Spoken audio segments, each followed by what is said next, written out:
sería un honor saber que soy el candidato al Lehendakari que el Estado no quiere. Yo llevaré con una cierta satisfacción que el Estado considere que yo soy el Lehendakari más peligroso para sus intereses. Realmente lo voy a ser. Hombre, lo de peligroso es complicado ponerlo en duda. Una persona que ha sido condenada por pertenencia a una banda asesina, pues peligroso desde luego es. Pequeño problema es que alguien llamado Pedro Sánchez se ha empeñado en que lo sea todavía más por su alcance y por su entrada en todas las instituciones, incluido pues posiblemente el que acabe comandando el gobierno regional del País Vasco. Javier Arias, ¿cómo estás?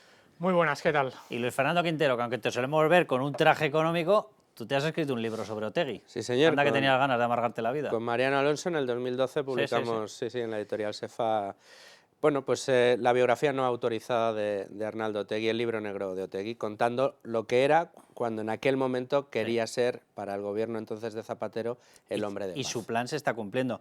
Javier, en estos momentos está saliendo información. Vamos a ver, información que está concretando yo creo que lo que ya sabíamos. Oye, pero bienvenida sea porque es muy importante desvelar y poner negro sobre blanco lo que es este personaje. Un personaje condenado, ahora le vamos a hacer una pequeña radiografía de su historial, es el suyo. O sea, aquí, ¿qué quieren que le haga? El pequeño problema es que está relacionado con terrorismo y dentro de una banda terrorista como solamente él podía estarlo. El gordo, le llamaban en ETA. Pero por fin se empieza a hablar de esta persona. Parecía que había quedado blanqueado y dice, no, es que como vamos a negociar con Puigdemont, el malo es Puigdemont. No, si los malos son todos. Y esto es un cachondeo sideral. ¿Tú qué definirías o cómo definirías o qué hitos marcarías en la vida de Otegi, Javier? Bueno, yo creo que hay varios fundamentales. Primero, él nace en un pueblo de la Guipúzcoa profunda, en el Goibar, con una fuerte carga nacionalista y en muchos sentidos obrera. Y eso es lo que le hace ir hacia el radicalismo de izquierdas, hacia la extrema izquierda nacionalista. Creo que su primer hito en su vida es entrar en ETA. Entrar en ETA político-militar y hacerlo con la que luego iba a ser la que era su novia del instituto y con la que luego ha sido su mujer. Los dos entran en ETA inicialmente. Creo que el segundo hito fundamental es Otegi deja la cárcel con la suerte de haber sido juzgado con pocos por pocos de los crímenes que había cometido, y eso está porque en un momento dado, cuando existe una ETA dividida entre ETA militar y ETA político-militar, el gobierno consigue negociar con los polimilis y decide sacarlos de la actividad terrorista. Otegi, que era un polimili, lo primero que hace es irse directamente otra vez a ETA militar. Porque no quiere dejar de matar o no quiere dejar de cometer los atentados que haya cometido. Él sale de la cárcel librándose de buena parte de esa vista gorda que había hecho el Estado sobre buena parte de sus crímenes, y él tiene dos golpes de suerte una vez sale de la cárcel, porque lo primero que hace es trabajar de camarero en un bar. Él se va a su Elgoibar natal, monta Senideak o revitaliza Senideak, que es una de esas estructuras que tenía ETA, digamos políticos sociales, en este caso dedicada a la organización de viajes para ver a terroristas de ETA en prisión para sus familias, pero su primera actividad profesional es ser camarero de bar. Pero gracias a esa actividad en Senideak tiene un golpe de suerte, le incluyen en las listas de Euskal Herritarrok en 1994 para las elecciones al Parlamento Vasco. Esas listas estaban plagadas, lo que era entonces Euskal Herritarrok y Herri Batasuna, que eran una parte más de la estructura de ETA. Que además así fue declarado oficialmente. Efectivamente. La número 5 de esas listas por Guipúzcoa ya se presenta habiendo sido detenida y acusada de colaboración con el terrorismo. En el 95 ella entra en prisión, corre la lista y Otegi tiene ese golpe de suerte para entrar en el Parlamento. Vamos a ir, Javier, si te parece, por fases, por ir destacando cosas importantes de las que tú has dicho. Además, efectivamente, entra en la banda asesina en el 77. Sé que esto es una obviedad, pero para que la gente lo sepa, tras la muerte de Franco, que va y resulta que Franco murió en el 75. Es decir, cuando él entra, esta historia de yo soy un glorioso antifranquista, pues te lo pensaste 2 años después de la muerte, así que de antifranquista, nada.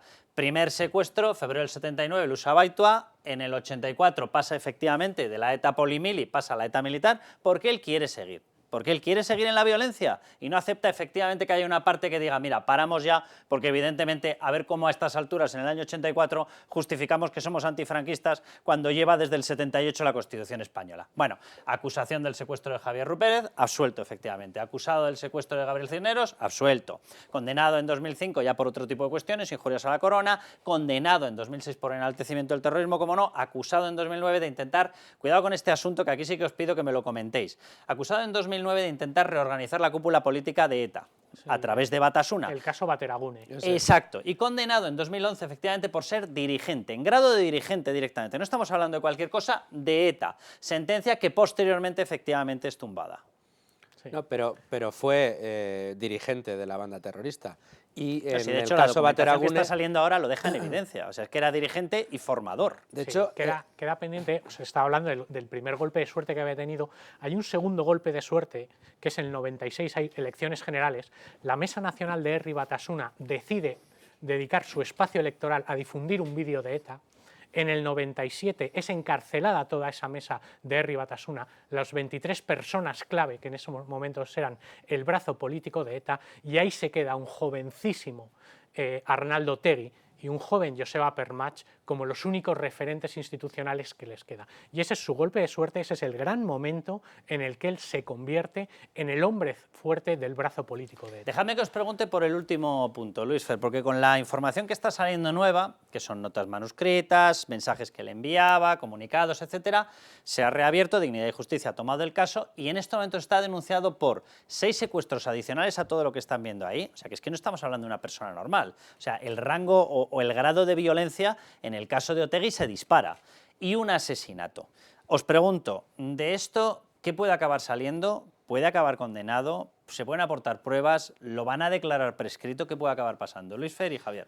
A ver, si existe justicia en España y no tenemos manipulados los tribunales de justicia, por las cosas que en su día investigamos Mariano Alonso y yo creo que quedará acreditado que el señor Otegi no solo participó, aunque no fuera condenado por ello, en el secuestro de Javier Ruy Pérez, fue el que hizo el seguimiento y el que le se libró participó, porque no hubo un reconocimiento de la voz, ¿no?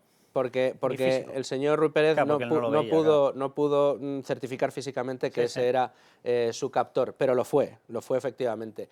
Y desde el 79, desde el secuestro de Abaitua hasta el 89, hasta el de Ruy Pérez, fueron unos años horrorosos. De hecho, el señor Mayor Oreja en aquellos años llegó a decir: nos están matando como a chinches, porque morían uno detrás de otro, profesores de universidad, militares, cada semana había un tiro en la nuca, un tiro en la pierna, un secuestro, y en esos años uno de los, por lo que sabemos, uno de los decisores de ese tipo de acciones, uno de los que estaba en esas decisiones era Arnaldo Otegi.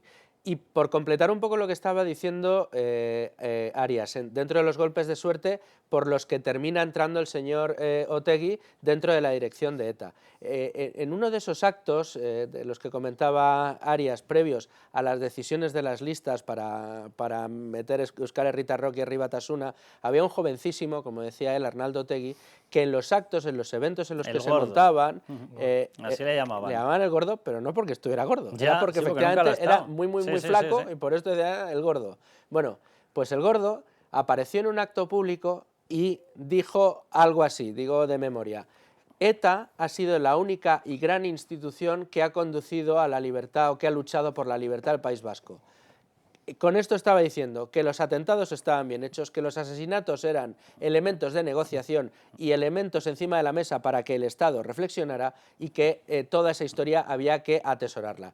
Y eso fue lo que después le llevó al caso Bateragune y a intentar revitalizar la banda Javier, terrorista. ¿qué puede ocurrir con esa nueva denuncia de 6 secuestros y un asesinato? Bueno, es complicado. 6 secuestros, un asesinato, también, no nos lo dejemos. 2 atracos a mano armada. O sea, y un robo con violencia. Me parece que eran en momentos donde estaban buscando dinero para financiar. Ya. Antes de que estuviese instaurado el impuesto revolucionario, iban a golpe de pistola para intentar robar dinero. Bueno, hay un problema, y es que estamos hablando del principio de los años 80, bien hablaba Luis Fer, es una época muy convulsa, es lo que se denominaron los años del plomo. Estadísticamente, durante esos años prácticamente hay un asesinato cada 3 días. Estamos hablando de que en los primeros años de los años 80 había casi 100 muertos al año. Y estamos hablando de muertos, no de otros intentos de asesinato fallidos, de personas que salen heridas por explosiones. Es decir, estamos hablando de un muerto cada 3 días. Es lo que estaba poniendo ETA encima de la mesa para intentar doblegar a una democracia absolutamente joven en ese momento. ¿Cuál es el problema? Que muchos de esos delitos estarán prácticamente prescritos. Durante los últimos años, y además impulsado por Dignidad y Justicia, se está intentando que algunos delitos que estaban en el hilo de la prescripción no lo sean. Pero también se está intentando hacer lo que es una justicia en parte restaurativa, que aunque no haya una condena formal, sí haya por lo menos, digamos, un resarcimiento moral para todas aquellas personas que no saben quién asesinó. Claro, es que en puridad, investígalo y luego decláralo prescrito, pero investígalo. Ahora mismo hay 379 crímenes de ETA sin resolver, sin una sentencia en la que diga fue fulanito quien apretó el gatillo y fue ayudado por venganito y no sé quién. Entonces, perdona, y Arnaldo Otegi, precisamente por los años de esos asesinatos, no es que lo sepa, es que es perfectamente consciente de cómo se diseñó cada uno de esos atentados y podría ayudar a resolver esos tenga crímenes. Conocimiento de algunos de esos crímenes. Seguramente es lógico que no de los 379, pero sí de algunos de los que facilitaron, de los que sucedieron principalmente en Guipúzcoa durante esos años del plomo. Ahora, tanto Otegi como muchos otros de los que ahora dicen, por cuestiones estratégicas, no por un proceso de reflexión personal, que ya el terrorismo no vale, ninguno de esos luego ha querido, digamos, resarciar a las víctimas de todo aquello, por lo menos con una reparación moral. Pues sí, sobre todo a mí, es que esto es una historia... Otegi, que lleva años y años, que estuvo años y años cobrando el erario público, ni siquiera pagó la correspondiente indemnización que le tenía que haber pagado, lo que ahora sería equivalente a 100.000 euros al dirigente de Michelin. Te voy a pedir, Luis, que me pongas el chimpún, pero sobre todo aquí ya hay un debate. Vamos, aquí yo he escuchado cosas en este país. José Manuel Soria, un ministro de Industria, que si había mentido, que si no había mentido, que si estaba en una sociedad en Panamá, por cierto, la cual además no estaba su hermano, él estaba en otra en Jersey. Pero bueno, que es que me da lo mismo. Es que tuvo que salir corriendo y todavía sigue desgastando zapatillas y no ha parado de correr porque es que había mentido. Bueno, esto viniendo del Partido Socialista, que hay que echarle narices para acusar a nadie de mentir. Bueno, y no puede volver a presentarse a política. Pero resulta que este señor, que tiene un historial delictivo para llenar 13 habitaciones, no solamente es que pueda presentarse, es que es buenísimo que se presente, es que es un hombre de paz, es que demuestra la bondad de la democracia que se presente. Pero ¿desde cuándo el hecho de que haya delincuentes en política, delincuentes de sangre, demuestra la bondad de nada?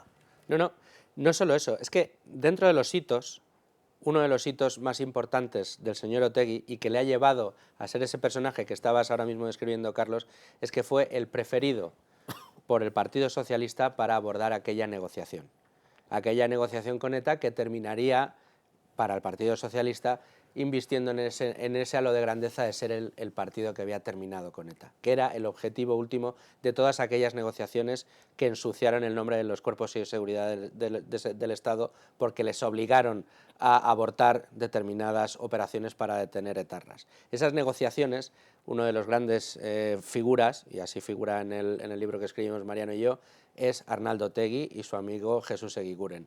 Y fue Otegi uno de los que estuvo manteniendo todas esas negociaciones y todas esas actas. Eso es lo que le convirtió en ese hombre de paz. Esto lo sabe el fiscal general y el fiscal general lo tenemos de presidente del Tribunal Constitucional y se llama Cándido Conde Pumpido. Mira, ¿ves cómo se cierra el círculo? Sí. Pues, el problema es que se cierra con nosotros dentro. El que dijo que las togas se mancharían con el polvo del camino. Exacto, y no ha dejado de refrotarla por el barro. Oye, muchísimas gracias a los dos, porque además yo creo que esto sí que tiene que ser contado. O sea, aquí todo el resto de temas que sacamos son importantísimos, pero lo que no puede ocurrir es que por debajo de otros delincuentes se oculten delincuentes de este perfil. Y este gobierno, el pequeño problema que tenemos es que los junta a todos. Todos están en la órbita suya de negociaciones. Es una cosa no se abunda. Bueno, muchísimas gracias. Hasta aquí hemos llegado. La próxima semana más, ya saben. Hasta entonces, a levantar España.